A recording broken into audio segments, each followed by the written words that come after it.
বন্ধুগণ সবাইকে নমস্কার। আজকে রান্না করব তপসী মাছ। কে কি মাছ বলে, আমরা তপসী মাছ বলি, তাই আজ রান্না করব তপসী মাছ। সেই মাছটা রান্না করব। এখানে আমি কাঁচা জিরা বাটা, কাঁচা মরিচ বাটা, কাঁচা সরিষা সব মিক্সড করে পাতলা রসা করে আমি রান্না করব। কিভাবে রান্না করি আপনারা দেখেন। আমি রান্না শুরু করি। প্রথমত আমি তপসী মাছগুলো একটু লবণ এবং একটু হলুদ দিয়া মাখাই রাখবো।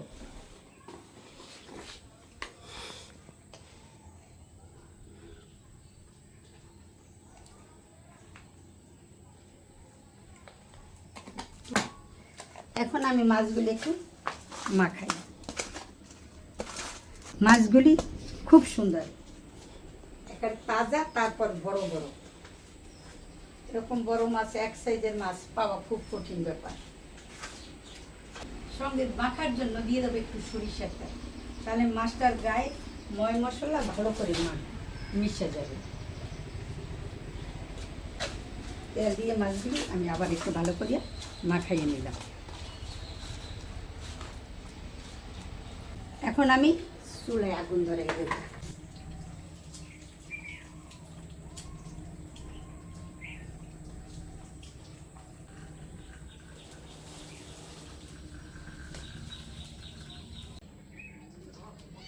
চুলায় আগুন ধরছে, এখন আমি চুলোর উপর দিয়ে দেব পরে।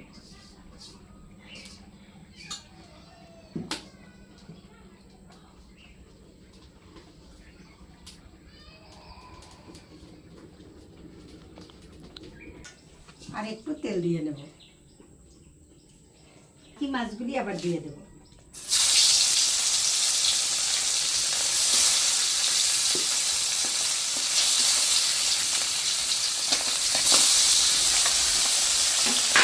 মাছগুলি ভাজা হয়ে গেছে, এখন আমি তুলে নেব।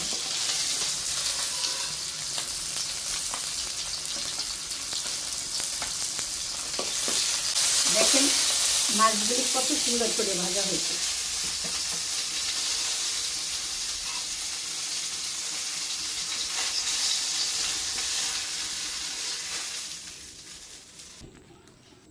এখন আমি মাছ রান্না করার জন্য আর একটু সরিষার তেল দেব। সোমবারে দেব 2টা শুকনো মরিচ, আর দেব কালো জিরা। কারণ কালো জিরা দিয়ে রান্না করে একটা স্বাদই আলাদা। এখন আমি পুরো মশলাটাই লেভেলেট করে নেব। প্রথম দেব স্বাদ মতো লবণ,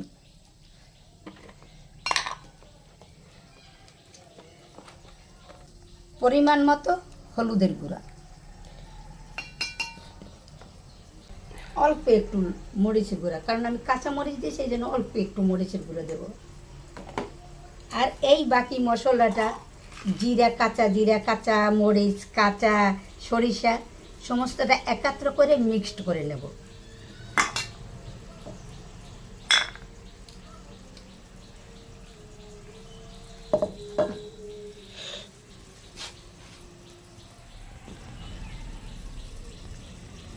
সুন্দর করে মিক্সড করে নিই, না যদি আমি তেলে দিয়ে দিই তাহলে এগুলা পুড়ে যাবে। তাই মরিচের গুঁড়ো, হলুদের গুঁড়ো ভালো করে মিক্সড করে নিলাম। এখন আমি তেলের ভিতর ঢেলে দেব।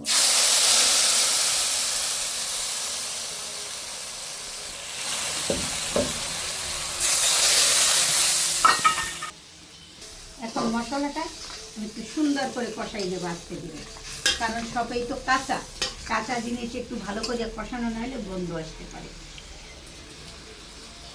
মশলাটা সুন্দর করে কষানো হয়েছে, এখানে মাখা মাখা সব মশলা একাকার। এখন আমি একটু দিয়ে দেব জল।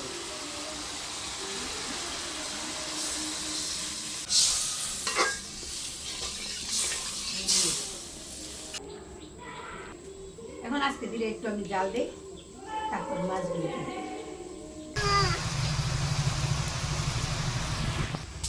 এখন আমি আস্তে ধীরে মাছগুলি দিয়ে দেব।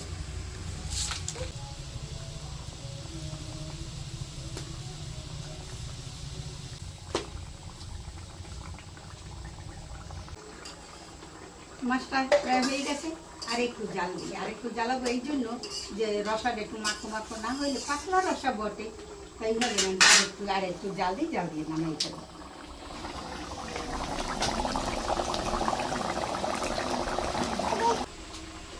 মাছ রান্না আমার হয়ে গেছে, এখন আমি নামাবো।